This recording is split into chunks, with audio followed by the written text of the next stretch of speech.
Step into the world of ancient Egypt, where power and beauty collide. Meet Cleopatra VII, the last queen of Egypt, whose intelligence and ambition shaped the fate of empires.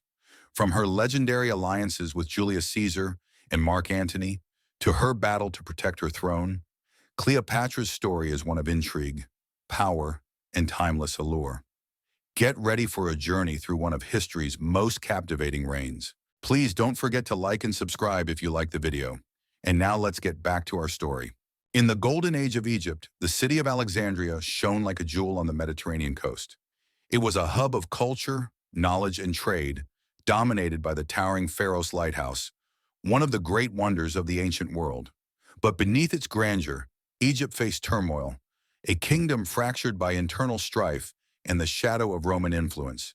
Cleopatra VII Philopator was born into this world of uncertainty in 69 BCE, the last in a line of Macedonian rulers who traced their ancestry to Alexander the Great.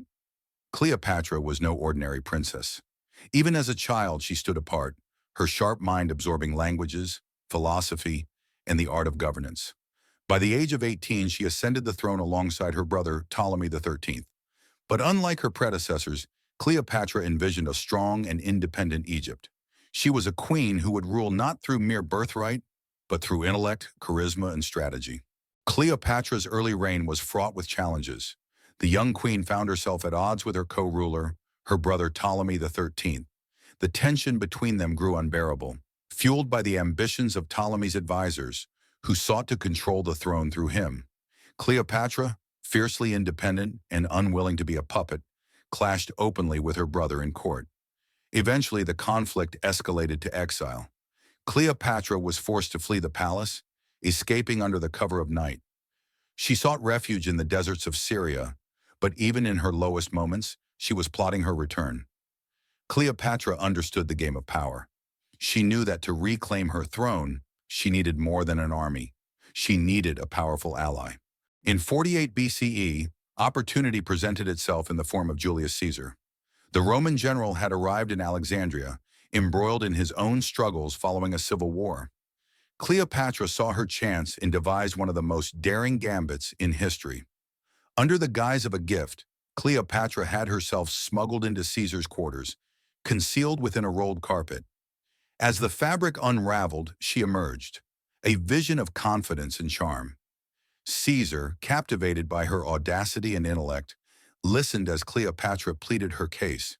She spoke not only as a queen, but as a visionary who could help stabilize Egypt and secure Rome's interests in the region.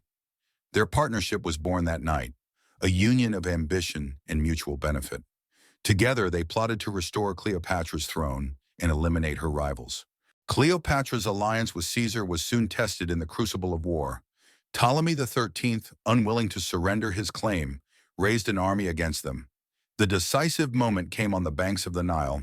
The waters became a battleground, with Egyptian and Roman forces clashing in a brutal naval engagement. Cleopatra watched from the shores, her heart pounding as fire and steel raged around her. Caesar's tactical brilliance and the combined might of their armies turned the tide. When the dust settled, Ptolemy's forces were defeated, and the young king drowned in the Nile as he attempted to flee.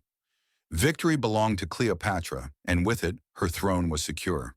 She returned to Alexandria, not as a queen in exile, but as the undisputed ruler of Egypt. The years that followed saw Cleopatra strengthening her position, but Rome's shadow loomed ever larger. After Caesar's assassination in 44 BCE, the Roman Republic descended into chaos, dividing its power among three leaders. One of them was Mark Antony, a skilled general and an ambitious politician. In 41 BCE, Antony summoned Cleopatra to Tarsus to secure her allegiance. Cleopatra's arrival was a spectacle designed to leave an unforgettable impression. She sailed up the Cydnus River on a barge adorned with gold, its sails perfumed with exotic scents. She sat beneath a canopy, dressed as the goddess Isis, radiating divine elegance. Antony, a man who had seen much, was utterly captivated.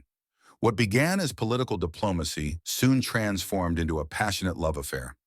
Antony followed Cleopatra back to Egypt, where the two rulers forged an alliance of hearts and empires. But love and power often come at a price. As Antony's relationship with Cleopatra deepened, it alienated him from Rome.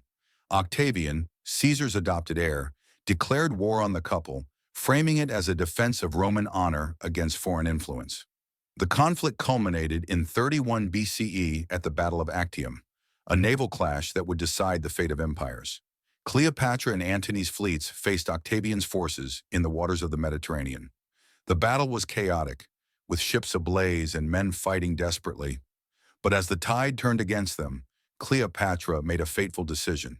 She ordered her fleet to retreat, prioritizing survival over victory. Antony followed her, leaving their forces in disarray. The defeat was catastrophic, sealing the doom of their aspirations and leaving them vulnerable to Octavian's relentless pursuit. Back in Alexandria, with their armies shattered and Octavian closing in, Antony and Cleopatra faced the bitter end. Antony, consumed by despair, took his own life. Cleopatra, left alone, knew that capture meant humiliation, a spectacle of defeat paraded through the streets of Rome. Refusing to let her legacy be tarnished, Cleopatra made her final preparations. In her private chambers, surrounded by the symbols of her reign, she adorned herself in the finery of a queen. Legend holds that she arranged for a venomous asp to be brought to her. With calm resolve, Cleopatra allowed the serpent to strike, choosing death over surrender. Her final act was not one of defeat but defiance, an assertion of her sovereignty even in her last breath. Cleopatra's death marked the end of an era. With her passing, Egypt fell under Roman rule, and the age of the pharaohs came to an end. Yet Cleopatra's story endured.